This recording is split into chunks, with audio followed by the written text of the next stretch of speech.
नमस्कार, जनता की पुकार में आपका स्वागत है। राहुल गांधी के भाषण पर राजनीतिक बवाल, पीएम मोदी और गृह मंत्री शाह को। लोकसभा में नेता प्रतिपक्ष व कांग्रेस सांसद राहुल गांधी ने केंद्र सरकार और प्रधानमंत्री पर तीखा हमला बोला है। रायबरेली में राहुल गांधी ने पीएम मोदी और गृह मंत्री पर बयान देते हुए उन्हें गद्दार कहा है। उन्होंने कहा कि नरेंद्र मोदी ने हिंदुस्तान के आर्थिक सिस्टम को बेच दिया है, अब आर्थिक तूफान आ रहा है और नरेंद्र मोदी और हिंदुस्तान की सरकार आपको नहीं बचा पाएगी। वे आपसे कहेंगे, रोएंगे और कहेंगे कि मेरी मेहनत मेरी गलती नहीं है। मैं आपको बता रहा हूँ, गलती सिर्फ नरेंद्र मोदी, अमित शाह और आरएसएस की है, क्योंकि इन्होंने इसे खत्म किया है। राहुल गांधी की पूरी बात सुन लीजिए। स्टेज पे कांग्रेस पार्टी के वरिष्ठ नेता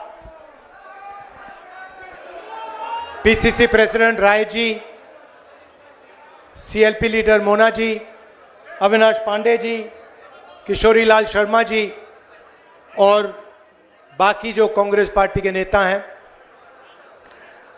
भाइयों और बहनों, अमेठी के मेरे प्यारे लोग, भाई बहन, माता, प्रेस के हमारे मित्रों, इनमें थोड़ा सा बदलाव तो आया है प्रेस वालों में। अब ये सोच रहे हैं भैया, अब ये सोच रहे हैं क्या करें, लग रहा है मोदी जी जा रहे हैं तो पटरी बदलनी पड़ेगी। अच्छा, एक ठहर जाइए भैया, शांत हो जाए, शांत हो जाए।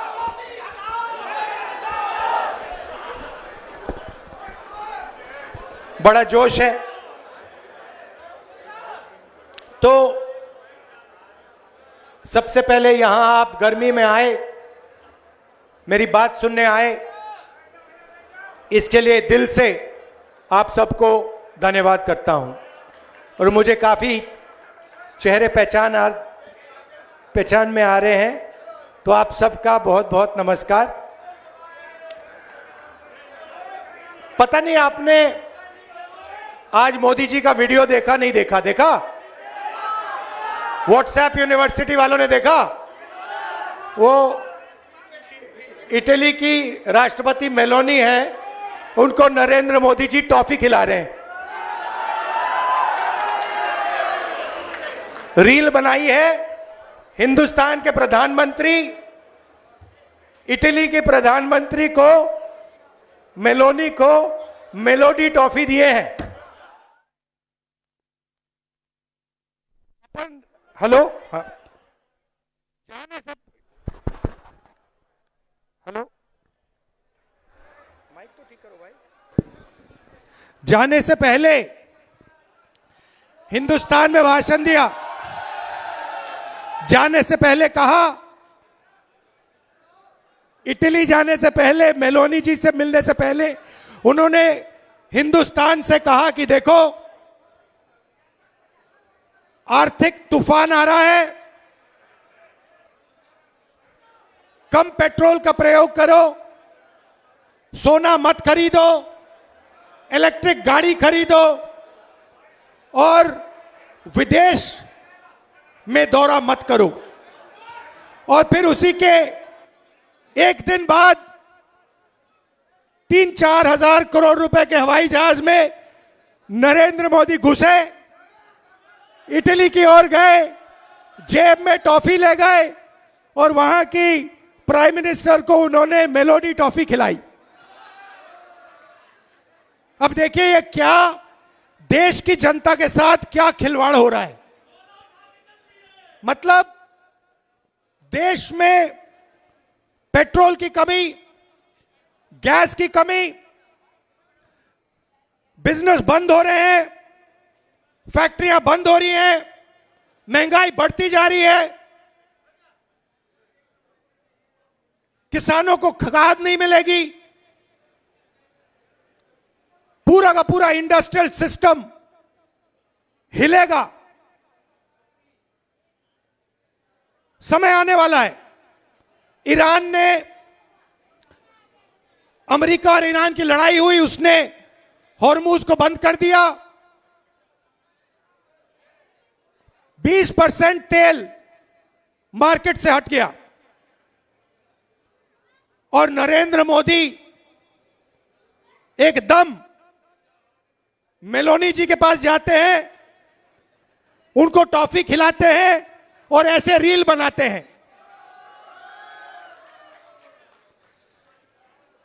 अब देखना, नोटबंदी के बाद नरेंद्र मोदी ने रोते हुए कहा था, मुझे फांसी पे चढ़वा देना अगर काला धन खत्म नहीं हुआ। याद है आपको?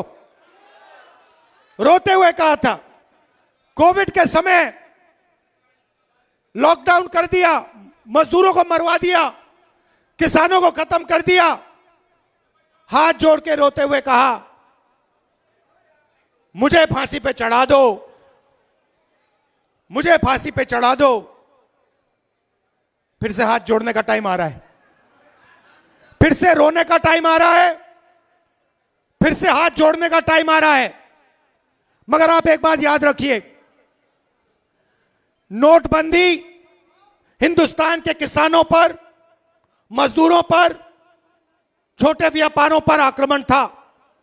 नोटबंदी का लक्ष्य आपका पैसा, आपके जेब का पैसा, आपके मेहनत का पैसा अदानी और अंबानी के हवाले करने का था। वही लक्ष्य लॉकडाउन का था। जब हमारे मजदूर हजारों किलोमीटर भूखे प्यासे वापस चल रहे थे, उसी समय नरेंद्र मोदी लाखों करोड़ रुपए का कर्जा माफ अदानी अंबानी का कर रहा था। अब देखिए इन्होंने क्या किया है। पब्लिक सेक्टर को खत्म कर दिया, सारी की सारी छोटी कंपनियों को नोटबंदी, गलत जीएसटी से मार दिया, किसानों को कमजोर कर दिया, बेरोजगारी पूरे देश में फैला दी। और अब आर्थिक तूफान आ रहा है, और ऐसा तूफान आ रहा है जो हिंदुस्तान ने पहले नहीं देखा है। क्यों? क्योंकि हमारा तेल हॉर्मुज से आता है, हमारा तेल हॉर्मुज से आता है और हॉर्मुज को बंद कर दिया गया है। और नरेंद्र मोदी चुनाव से पहले कहते हैं तेल की कोई कमी नहीं, गैस की कोई कमी नहीं, पेट्रोल की कोई कमी नहीं, सब कुछ ठीक है।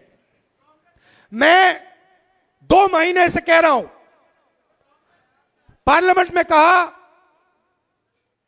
भाषणों में कहा, 2 महीने से कहा कि देखिए आर्थिक तूफान आ रहा है, किसान को, मजदूर को, युवाओं को, माताएं बहनों को जबरदस्त चोट लगने जा रही है।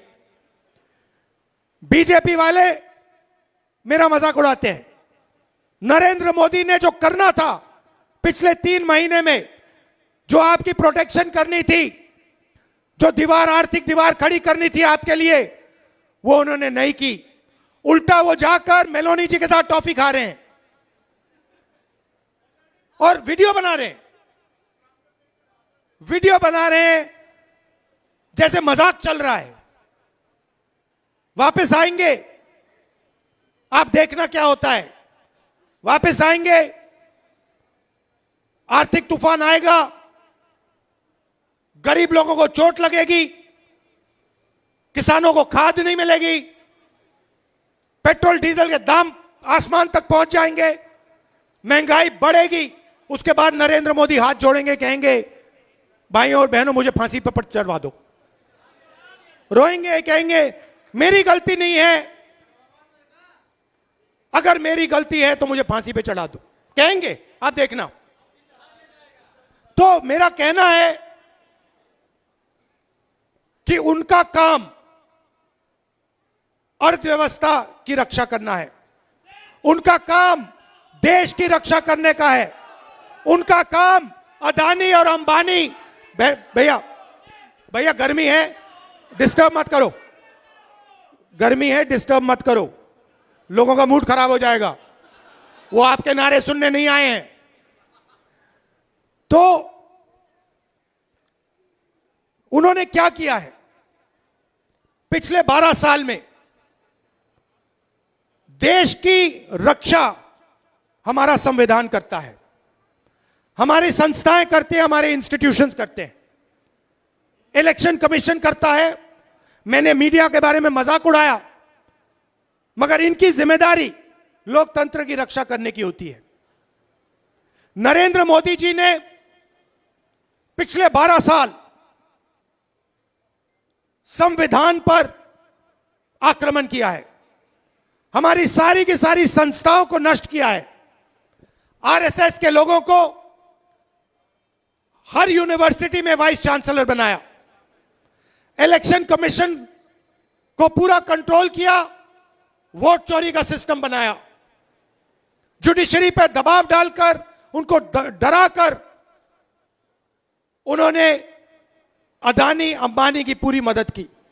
और अब मुश्किल क्या है कि अब अदानी अंबानी देश को नहीं बचा सकते, अब नरेंद्र मोदी देश को नहीं बचा सकते हैं। अब सिर्फ हिंदुस्तान का किसान, हिंदुस्तान का मजदूर, हिंदुस्तान का युवा इस देश को बचा सकता है। और आपके इन्होंने हाथ बांध दिए हैं, आप सबके हाथ बांध दिए हैं। जो आप पहले मेहनत करते थे, फैक्ट्रियों में काम करते थे, पब्लिक सेक्टर में काम करते थे, यह हिंदुस्तान की स्ट्रेंथ थी, इन्होंने इस सब को खत्म कर दिया है। अब भी मैं इनसे कह रहा हूं कि टॉफी बांटना बंद करो और एक्शन लेना शुरू करो। किसानों को खाद नहीं मिलने वाला है, खाद की सप्लाई की तैयारी करो। आपका दोस्त अंबानी हिंदुस्तान का तेल आज भी बाहर एक्सपोर्ट कर रहा है, आज भी करोड़ों रुपए का तेल हिंदुस्तान के बाहर जा रहा है। यह तेल हिंदुस्तान को चाहिए, यह तेल हमारे लोगों को चाहिए। वो तेल आप हिंदुस्तान की जनता को दिलवाइए। ये प्रिकॉशंस आपको लेने हैं, ये काम आपको करना है, मगर आप पता नहीं कौन सी दुनिया में हो। अच्छा, एक और बात, मैंने पिछली मीटिंग में कहा कि नरेंद्र मोदी और अमित शाह संविधान पर आक्रमण कर रहे हैं। यह सही बात है, गलत बात है? वोट चोरी संविधान पर आक्रमण है, अदानी अंबानी को देश का पूरा धन देना संविधान पर आक्रमण है, हिंदुस्तान की सारी यूनिवर्सिटीज के ऊपर वाइस चांसलर आरएसएस के वाले बैठाना आक्रमण है नहीं है? इलेक्शन कमीशन, जुडिशरी, हमारी संस्थाओं को नष्ट करना संविधान पर आक्रमण है। संविधान हिंदुस्तान है, संविधान हिंदुस्तान की आवाज है। तो जो संविधान पर आक्रमण करता है, जो संविधान को नष्ट करता है, उसको आप क्या कहोगे? उसको क्या कहोगे? गद्दार कहोगे। इसीलिए मैंने खुल के कहा है कि नरेंद्र मोदी, अमित शाह संविधान पर आक्रमण कर रहे हैं। उन्होंने देश का धन अदानी अंबानी को बांटा, उन्होंने देश की संस्थाओं को खत्म किया, उन्होंने वोट चोरी करवाई, इलेक्शन कमीशन को दबाया, जुडिशरी पर दबाव डाला। आरएसएस के लोग सुन लो, आपने कहा कि मुझे माफी मांगनी चाहिए, मैं कभी माफी नहीं मांगूंगा, फिर बोलूंगा। अमित शाह और नरेंद्र मोदी गद्दार हैं, क्योंकि उन्होंने कॉन्स्टिट्यूशन पर आक्रमण किया है। सुन लो अच्छी तरह, मैं तुम लोगों से नहीं डरता हूं, और हिंदुस्तान की जनता इस बात को समझ गई है, और हिंदुस्तान की जनता भी आपसे नहीं डरती है। भाइयों और बहनों, ये आपके एमपी साहब बैठे हुए हैं, इन्होंने बहुत इमोशनल भाषण दिया, अच्छा भाषण दिया। मैं भी आपसे कहना चाहता हूं, ये मेरी भी कर्म भूमि है, अमेठी मेरी कर्म भूमि है, और आपने मेरे परिवार को, मेरे पिता को मेरी माता जी को, मेरी बहन को और मुझे प्यार दिया है और इज्जत दी है, और ये मैं कभी जिंदगी में भूलने वाला नहीं हूं। हमारा पारिवारिक रिश्ता है, पारिवारिक रिश्ता है, प्यार का, मोहब्बत का रिश्ता है। राजनीति बाद में आती है, प्यार मोहब्बत का हमारा रिश्ता है, बहुत गहरा रिश्ता है, सालों पुराना रिश्ता है। जो भी आप मुझसे चाहते हो, आप जानते हो, जो भी आप मुझसे चाहते हो मैं आपके लिए तैयार हूं। जो भी ऑर्डर आपका होगा मैं उसको पूरा करने के लिए तैयार हूं। दिल से मैं आपका धन्यवाद करता हूं। बहुत बहुत धन्यवाद।